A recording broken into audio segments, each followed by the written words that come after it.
My name is Samantha Pierce. I'm 34 years old, and for most of my adult life, my seat was behind a floral centerpiece, never at the table. At charity galas, shareholder dinners, even family board meetings, I wasn't part of the conversation. I was part of the logistics, the name behind the spreadsheets, the one who double-checked budgets while others raised their glasses. That night at the Langford Ballroom was no different. Gold chandeliers, polished speeches, my brother Nathan at the microphone, glowing under the spotlights like he always did, telling jokes at my expense. I smiled when expected. I clapped when expected. I swallowed the lump in my throat like I always had. Until I didn't. Until I stood up and said the one sentence that changed everything. Before I tell you how one line of quiet defiance exposed a $2.3 million lie buried inside our family company, tell me in the comments. Have you ever been underestimated by people who expected you to stay silent?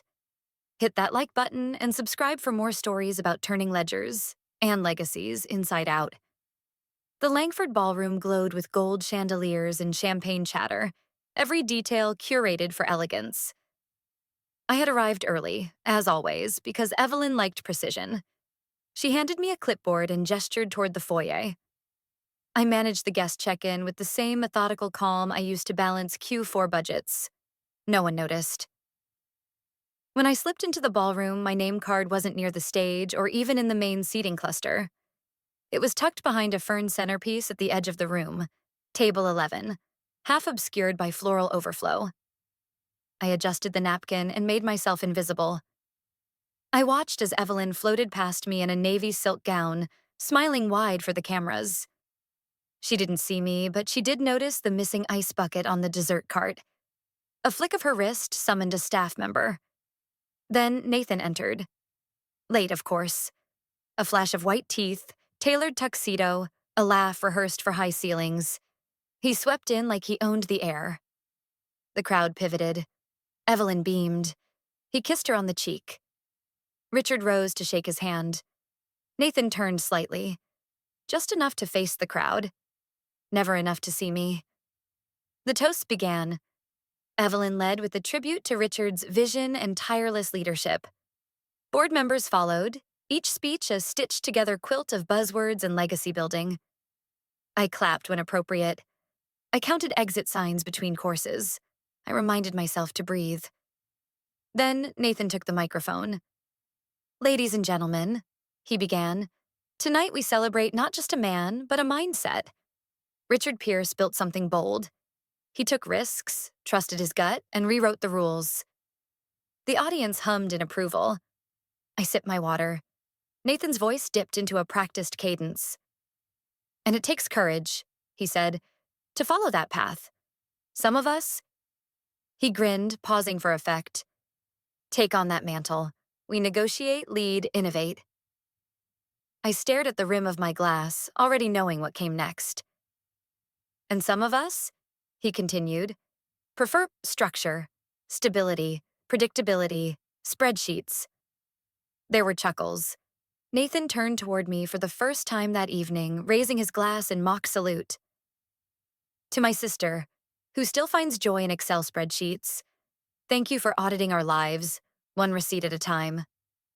Laughter erupted. Light, polite, but it lingered. People turned to look. I sat still, fingers pressed lightly on the tablecloth. The room hadn't gone quiet, but my body had. Heat crawled up my neck. Not rage, not shame. Something colder, something older. I stood. My glass remained untouched. "Congratulations, Nathan," I said, my voice steady. "You inherited Dad's company and his ability to make numbers sound like truth." Silence spread like ink in water. I didn't wait for dessert. I walked past Evelyn, whose eyes flickered with the first spark of disapproval. Past Nathan, who blinked, then smiled as if amused.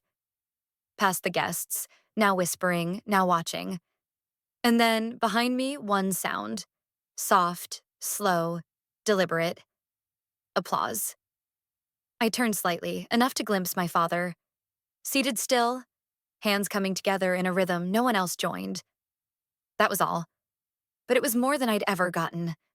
I didn't stop walking. The call came at 6:47 a.m. I almost let it go to voicemail. I didn't. The screen lit up with a name I hadn't seen since the night I walked out of the Langford ballroom. Nathan. I had blocked him. Phone, email, even his name on social media. But numbers don't lie, and this one came from his assistant's extension. That was new. I swiped to answer, already regretting it. Samantha. His voice was dry, rushed, like someone trying to whisper through a forest fire. I need your help. I said nothing. There's been an issue. Something internal. Money. He coughed. 2 million. Gone. I looked at the time.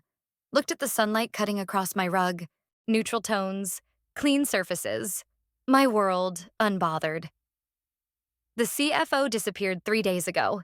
He added, too fast. We thought he was just avoiding the quarterly review. Now he's not answering any calls. Legal's panicking. Still, I said nothing. Nathan kept talking. We checked the vendor logs. Everything's clean, but something's off. Look, I know we haven't talked, but you're the only person I trust to look at this. That last line wasn't sincere. It was leverage. He was trying to play humble, but the undercurrent of superiority was still there. Always had been. You want me to find $2 million? I said slowly. From an internal breach your people missed? For free? There was silence on the line. Then, you can name your fee. I stood, walked over to my whiteboard, already seeing the data structure form in my head. This is for Dad, I said. Not you. I'm billing you through Wexford Consulting. Samantha. I ended the call. By 7:15, my desk was layered with legal pads, backup drives, my laptop logged into a clean VPN. I pulled up a blank whiteboard and drew 4 boxes. Nathan, CFO, vendors, board. Arrows, timelines, control logs. I flipped open a folder from a past fraud case, Weatherby Holdings, 2021, and located the contact card. Agent Callahan, FBI, Financial Crimes Division. At 8:02, a ping from my inbox. A Dropbox link, forwarded from Nathan's team. 3 directories, vendor approvals, transfer logs, expense reports. I dove in. At 8:31, I stopped. 3 different vendors, all approved under separate project names, each with quarterly payments in exact intervals. Same formatting, same invoice structure. Even the font was the same. Courier New 11-point, bolded header rows. My fingers stilled. This wasn't an accident. This was replication. I walked across the room to a locked drawer.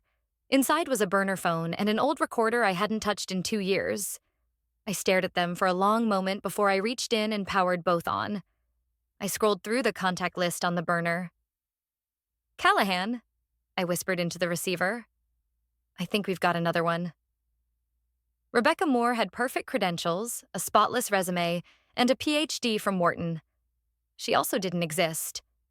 The overhead lights flickered once before settling into their usual dim hum. I preferred the evening hours. Less noise, less Nathan. My laptop fan whirred steadily as I scanned a personnel file for the 3rd time, cross-referencing entries on a notepad worn from this week alone. Rebecca Moore, CFO, hired February 2023. Clean background check. Perfect references. No digital footprint beyond the curated LinkedIn and 1 Forbes quote in a puff piece about women revolutionizing urban finance. Too perfect. Dad used to say, the more polished someone is, the more dirt they're hiding. I typed Rebecca's listed social security number into a secured verification portal. My eyes didn't move from the screen even when the result popped up. Deceased. Rebecca Lynn Moore, born 1955, died 1986. Location, Macon, Georgia. My fingers paused, then danced faster.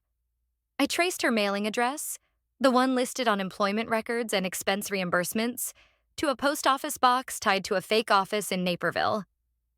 The company name, Whitley Logistics, had 0 online presence. No tax ID. No corporate registration. I leaned back. The air in the conference room was thick with recycled silence. The other floors had gone dark hours ago. I opened an archive Jordan Ellis had passed to me, quietly, 3 months before he was forced out. Just in case, he'd said, voice hushed like the walls could hear. His backup folder wasn't well organized, but his paranoia had a pattern. Inside, I found duplicated monthly ledgers. Each ledger showed payments signed off by Rebecca M. Some had Nathan's name beneath hers. Stamped, not signed. I opened a second screen and began constructing a map. Circles, lines, crosslinks, vendor shells, payment cycles, routing delays. Fraud trees look chaotic. They're not. They're desperate order. Layers built to outpace anyone trying to trace them. But I'd done this before. A door clicked. I didn't look up. The footsteps were too confident to belong to security. You working in the dark now? Nathan's voice tried for casual. Very Batman of you. I clicked once, saving the diagram. Your office is unlocked. I assumed privacy wasn't a priority. He stepped in. You said you'd update me? You hired a ghost, I said, still facing the screen. A pause. What? I turned slowly. Your CFO was a phantom. The social security number belongs to a dead woman. Her office doesn't exist. She used vendor channels that were never verified. She signed your name on multiple disbursements. You handed her full access. He stared. That's not... legal did the vetting. Evelyn signed off. She signed your name, I repeated. More than once. He sank into a chair. No protest. My laptop pinged. A second window auto-refreshed. A reverse trace I'd set earlier in the evening finally landed. Final route, Cayman Islands, account holder, Lyra Holdings Limited, shell company, offshore, familiar. My burner phone buzzed on the desk. I flipped it open. Text from Callahan. Confirmed pattern match. We're going live. I didn't look at Nathan. Just closed the laptop slowly. The room was suddenly too quiet. He didn't come to confess. He came to justify. And I let him talk, because that's how guilty people hang themselves. The glow from 6 monitors bathed the room in a cold, surgical blue. Charts stretched across corkboards like crime scene webs, payment cycles, vendor routes, flag discrepancies. I had reorganized my office into a war room, every angle calculated, every wire connected. The blinds were drawn. One camera was mounted above the shelf, disguised as a recessed light. A phone lay flat on the desk, screen dark but recording. Nathan arrived 10 minutes early. That alone said everything. He looked thinner, eyes ringed in exhaustion, suit wrinkled, tie half loosened like he'd forgotten how to be polished. He sat before I offered. Look, he said, I know what this looks like. I said nothing, just clicked the remote. The main screen came alive, revealing the transaction web I had built over the last 3 weeks. 3 shell companies, all registered within 6 months of each other, each run by a variation of the same name. The payments were staggered, never identical, never obvious, but always led to the same Cayman account. Lyra Holdings, I said flatly. Nathan rubbed his temple. It didn't start out as... You signed off on all 3, I interrupted. Each transaction came through your desk. Your initials, even after legal flagged them for vendor mismatch. He gestured like he could swipe away the truth. Rebecca, she said it was temporary, that the structures were placeholders. I had debts, Sam. I made some bad bets, and she said I could pay it back. I tapped the keyboard again. The audio file loaded. Send it through by Friday. Nathan signed off already, he just doesn't realize it yet. The voice was unmistakable. Rebecca Moore, or whatever her real name was. Calm, efficient, recorded 3 months ago on a call routed through a dummy line. And below the clip, his signature. Twice. Nathan's face went slack. You hired her, I said. You bypassed audit flags. You signed ghost invoices. Don't tell me this happened to you. You orchestrated it. He looked like he wanted to argue, but the words wouldn't come. Instead, he leaned forward, hands clasped between his knees as if prayer might change the past. She said we'd make it back in crypto. Just a few months. Just until the next quarter. I thought I had it under control. Control. I opened a folder from the locked cabinet beneath the desk. Printed audit logs, dating back a year. Highlighted discrepancies. Initials that didn't match digital timestamps. Even Jordan's notes, the ones Nathan had tried to bury when he fired him. This isn't a misunderstanding, I said. This is embezzlement. I slid the final document across the table.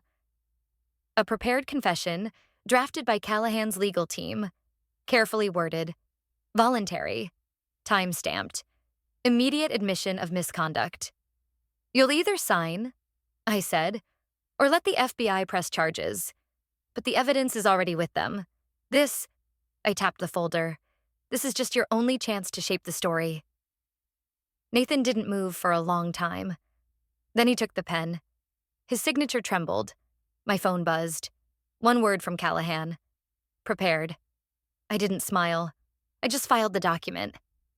The boardroom table had 16 seats. This time, I wasn't hiding behind flowers. I was leading the meeting. The polished oak surface reflected the overhead lights, cold and uncompromising. One end of the table held a single laptop, tethered to the wall screen. A slideshow waited, paused on the first slide. Internal findings. Financial irregularities, January to August 2024. My hands didn't shake when I clicked it forward. Evelyn sat 3 seats to my right, arms crossed in a blazer too crisp for comfort. Nathan, across from me, looked hollowed out. He hadn't shaved. His tie sat crooked, eyes red. Richard sat at the head, motionless.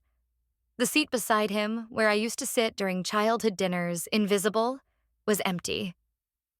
Thank you for coming, I began, voice clear. This meeting is now being recorded for transparency. The company attorney sat to my left, neutral-faced. On the other side, Agent Callahan watched everything with the patient stillness of someone used to detonations. I clicked again. The screen displayed a chart. 3 entities, dozens of payments, identical formatting. This is the first vendor, Whitley Logistics. Approved March, reapproved in June, flagged in July. Each payment went offshore, routed through Lyra Holdings. I advanced slides in silence. The next page showed forged expense reports. Rebecca's signatures, Nathan's initials, email metadata from falsified chains, recorded calls, a tangled pattern unraveling one decision at a time. By the time I paused on the slide labeled Net Diversion Total, $2.37 million, the room was still except for the low hum of the projector. Nathan has signed a full confession, I said. He has relinquished any active decision-making powers pending further legal proceedings. Effective immediately, the board must appoint an acting controller and notify the SEC of its intent to audit. Nathan didn't speak. His head remained bowed. Callahan folded his hands. If Pierce Developments chooses not to voluntarily restructure and cooperate, he said slowly, federal charges may apply to all complicit officers. Evelyn shifted sharply. He's your son. I met her gaze. And this is your company. Silence. Thick, slow. She opened her mouth again, but Richard lifted one hand. He hadn't spoken until now. His voice, when it came, was steady. I built this from nothing, he said. Every contract, every hallway. I bled for this place. I won't let you destroy it. Evelyn turned toward him, face unreadable. He didn't look at her. He looked at me. The company is yours to protect now, he said. Not because you're my daughter, because you're the only one who didn't lie. The words landed harder than applause ever could. Not validation. Not a throne. A transfer of weight. I nodded once. That was all I allowed myself. The meeting ended without ceremony. As the room cleared, I packed my laptop, the silence returning to the walls like breath held too long. Evelyn remained seated. Then, as I turned to leave, she slid something across the table. A folded note, handwritten. I was wrong. You were never useless. I was just scared of being less than you. I didn't reply. I just pocketed the note and walked out, heels quiet against marble, finally unafraid to be heard. In the end, justice didn't come with a state. It came with a spreadsheet and a seat at the head of the table. The morning light spilled across the glass-topped desk, casting soft patterns on the pale wood floors. My new office overlooked the river, a subtle, steady view. No more basement archive rooms or makeshift corners behind reception. No more shadows. The shelves held binders, clean, indexed, aligned. Beside them, a photo of Dad and me at the old baseball park, taken before things fractured. I hadn't noticed before how young we both looked. A knock at the door. "Morning, Ms. Pierce," came the voice of the new junior analyst. "The team's ready when you are." I stood, slipping a slim leather binder under my arm. As I walked through the hall, the hum of printers and quiet discussions felt different. Focused. Awake. Not panicked like the summer had been. The boardroom had changed too. Same table, different energy. Richard sat near the far window, back straight, hands folded. Not as CEO, not even as board chair. Just as an observer. That had been his request. "Let me be your eyes when needed. But you lead now." The new audit chief adjusted her glasses as I entered. Jordan Ellis, recently reinstated, raised his coffee cup in greeting. "So, do I call you boss now, or still just Sam?" I smiled. "Depends. Are you planning to fake a CFO next quarter?" He grinned, then pulled out his notes. The presentation was short. New internal controls, anonymous reporting structure, quarterly reconciliations, independent oversight. The kind of frameworks I used to sketch in private, now adopted publicly. Officially. I paused at the final slide, letting the words sink in. Phase 1. Integrity isn't a department. It's a practice. No applause, just nods. The good kind. The kind that meant people were finally listening. After the meeting, I returned to my office. My inbox pinged once. From npierce@email.redacted. Subject, message, no excuses, just thanks for not letting it burn. I stared at the words for a moment, then archived the email. I didn't need it. Not today. Opening the ledger binder, I ran a finger down the final page. Every transaction accounted for. Every dollar returned. I flipped it closed. "This is what clean looks like," I said to myself. "And it's going to stay that way." I opened a new file on my screen. Pierce Developments. Q1 Forensic Self-Audit Plan. And beneath that, I typed, "Let's make sure we never need another me again." Then I clicked save. And got back to work. I used to think justice came like thunder. Loud, immediate, undeniable. But in my world, it started with a seat. Or rather, the lack of one. That night at the Langford Hotel, hidden behind centerpieces and careful smiles, I realized the only way people saw me was when I held something they needed. A spreadsheet, a tax ID, a quiet correction they could claim as their own. I was useful, not visible. Efficient, not valuable. But numbers don't lie. People do. And when Nathan stood under that spotlight, charming, rehearsed, and certain no one would question him, I listened. I measured every word like I'd measured every budget discrepancy he ever skimmed over. The moment he thanked me with that polished insult, I understood. I'd been auditing the wrong things. It wasn't just accounts that needed balancing. It was the truth. So I stopped waiting to be invited. I stopped hoping they'd see me differently. I picked up the files, the phone, and the parts of myself I had shelved for their comfort. I traced vendors with no addresses, invoices with no origin, a CFO with no legal existence.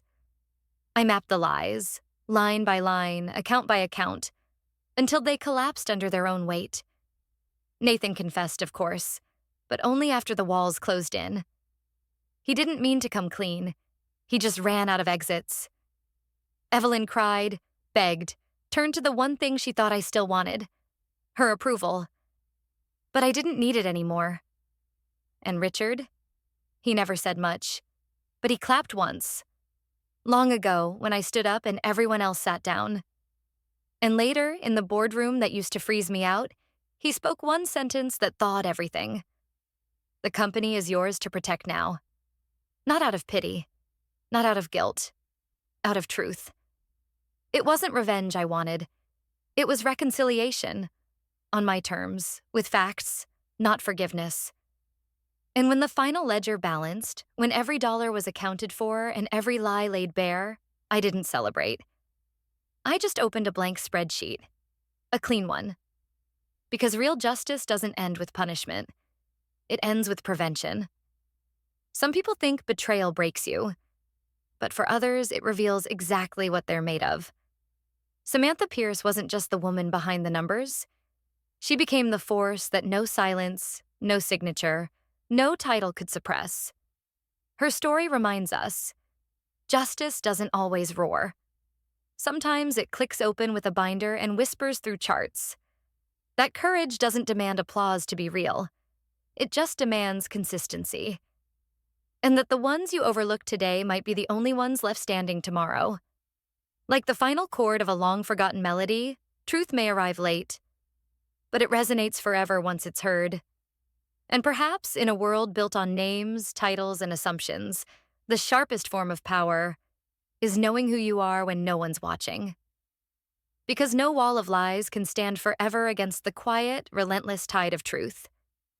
And that was how a girl who used to hide behind centerpieces became the woman who stood at the head of the table. This journey was never about revenge. It wasn't about making Nathan pay or forcing Evelyn to apologize or hearing my father finally say the words I waited half my life to hear. It was about something quieter, something slower, something earned. It was about finding clarity through data, through truth, through every line item that didn't add up until I forced it to. Because here's what no one tells you about people like me, the quiet ones, the spreadsheet people, the ones who sit at the back of the room writing notes while others take credit. We're watching, we're documenting, we're building a timeline that one day will become evidence. Nathan signed his confession. Evelyn backed down. The company restructured. But none of that happened overnight. It took late nights in a room with 6 monitors and cold coffee.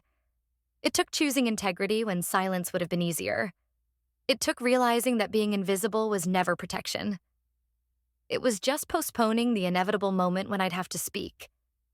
And when that moment came, I didn't raise my voice. I raised the truth. So if you're watching this, and you've ever been the person who was overlooked, dismissed, sidelined, or erased, just know this. Your consistency is louder than their spotlight. Your facts are sharper than their performance. And your time will come. It won't come with applause. It won't come with dramatic music or camera flashes.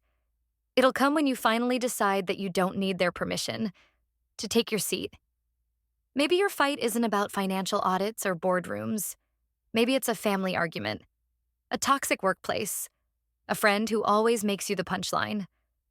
Whatever your version is, I hope you remember this. You don't owe anyone silence. You don't owe anyone your peace if they're the ones disturbing it. And sometimes the most powerful thing you'll ever do is stand up, adjust your chair, and say, I belong here. And I'm not going anywhere. Thank you so much for staying with me through this story. If this resonated with you, if you've ever had to fight for your voice in rooms that underestimated you, let me know in the comments. Have you ever had to stand your ground when someone tried to erase you? I'd love to hear your story. And if you're new here, don't forget to hit that like button, subscribe, and turn on the notification bell so you won't miss the next story about courage, truth, and the quiet kind of justice that lasts long after the applause ends. Until next time, stay steady, stay grounded, and remember, your story matters.